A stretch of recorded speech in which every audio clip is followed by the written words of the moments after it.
Viņam ir tas īpašais, ka mēs viņu lietojam parastā baltā sāls vietā, kā rezultātā vairāk uzņemam tieši vajadzīgās vielas, kas mums te ir norādītas mikroelementi, uztur ķermeņa skābi un sārņu līdzsvaru, jo klasiskais baltais sāls ir tas, kas ir tomēr balināts, lai mums viņš būtu tā, kā mēs esam pieraduši. Šitas ir ļoti, ļoti populārs, jā.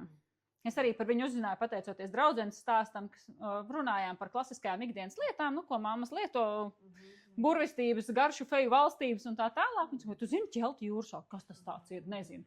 Zini, viņš tāds nebalināts, viņš tāds foršs. Viņš arī vizuāli izstāstāts, ķepīgāks, lielāk tie graudi, līdz ar to viņu liek gatavošanas procesā, vai, ja grib smalkāku, tad izmanto vecās labās kafijas dzirnavīnes.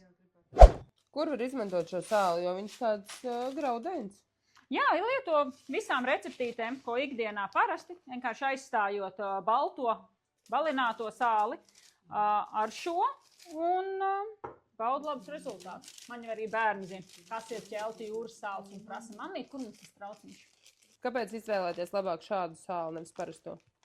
Jo klienti meklē tās iespējas, kā ēdiens, kuram pievieno papildus labums, viņš jau kļūt par zālēm. Nevis zāles, kad kļūst jau par mūsu ēdienu.